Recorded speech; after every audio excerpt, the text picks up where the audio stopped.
Have you ever noticed that you seem to experience the same patterns in your relationships?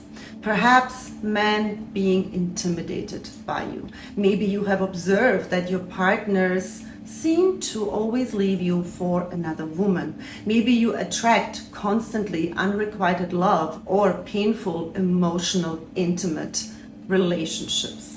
Perhaps in your family line, you can see that your grandmother, mother, sister, and of course yourself are having situations and occurrences in your relationships that seem very similar and for some reason are always there and you do not know why. Have you maybe had issues really embodying your sensuality, your feminine power, and you do not know what is holding you back or stopping you? In this video, I'd like to guide you through a very spiritual journey of feminine energy.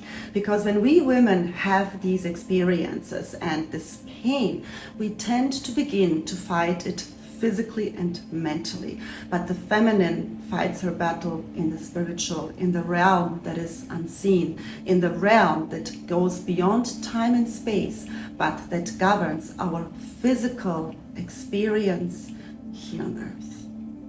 When I say that we tend to navigate those issues through the mental and physical space, then I mean that we merely focus on mommy and daddy issues and childhood trauma, which are playing a significant role in that. But more often than not, those experiences from early on in our lives merely function like an activator, like an initiator into the underworld, into the shadow of our core and our being. And they're asking us to look at the real root cause of the problem. The main root cause of any relationship issues that we are facing that seem to repeat and especially that seem to be mirrored in our families and in the history of our feminine side of the families are based on our ancestry lines. Now, those ancestry lines can come from the father side and his maternal and paternal lines, and of course of our mothers and her representative ancestry lines, because everything is connected and beautifully merges inside of you, inside of your DNA. Your DNA contains all of those memories. All of the cells that are stored in your body contain information that exists beyond time and space. And these cells actually start to form during your time in the womb. The information, the memory that is stored there is then activated at certain points in your life to awaken you, to invite you to begin to look what is going on. Because when we are the ones that are supposed to awaken to that, that means we are also the one that are meant to heal our lineage from that. What I'm speaking about are the karmic ties or squares that we have from our ancestors that are passed down through generations and bloodlines, meaning the things and the situations our ancestors couldn't resolve, we are here to do that. By tracing our issues back to its origin and delving into our family and ancestral history, we are going to be able to really identify the root. And in majority of the cases, this is where it is at. And I'll give you another example, because it doesn't have to always be the intimate relationships, but what comes out a lot in my shamanic womb healing sessions with clients is that when you have a history of miscarriages and abortions in your family line, that this can also lead you in this life to have issues with fertility and pregnancy in general. So whenever there is a knot, we need to resolve it, and we can only do that by going to the root of the knot and not just tapping around it or burn it. No, we need to completely untie it. I would like to point out that the work with our ancestry line is not a blame game towards our ancestors. We are not doing that.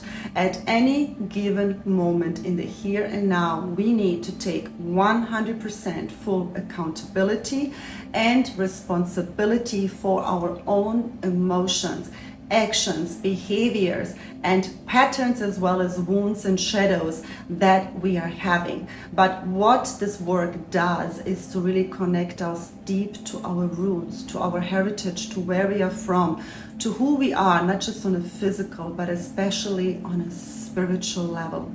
In astrology, when you look at the zodiac wheel, it contains 12 houses. Each house doesn't just represent an area of our lives, but also embodies certain parts of us. So our personality, our mind, our spirit. The fourth house in astrology is the house of our ancestors, of our roots, of our emotional safety, of the connection to our mother, but also our mother energy, to our own sensuality, to earth in itself.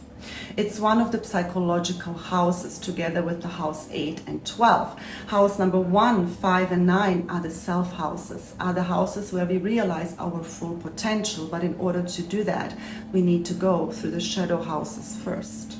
One of the key factors that the fourth house represents, aka one of the shadow houses, is our journey from the womb to the tomb. The heart of the earth, the heart of everything in existence, is in the womb. And that's why from now on it's going to become more and more imperative for women in particular to really embody their sacred sensuality, their power, which is predominantly in the spiritual realm, and really understand who you are in your roots, in your cores, where you come from. And I'm not talking nationalism here, and I'm not talking arrogancy. I'm talking a pride in who you are, a pride that is based on grace, on elegance, on sovereignty, on love, and on divine truth. In 2025, the nodes are going to shift into the Pisces and Virgo axis. Pisces represents the cosmic womb. Virgo represents the earthly womb, and this is going to mark the era of the divine feminine, which is beginning as well next to the age of Aquarius. They go together. So more and more women are going to feel their power and understand that feminine power is one of submission, not just in the feminine, but everyone who encounters true sacred feminine power will be submissive to it, because that is one of the main factors of real feminine energy.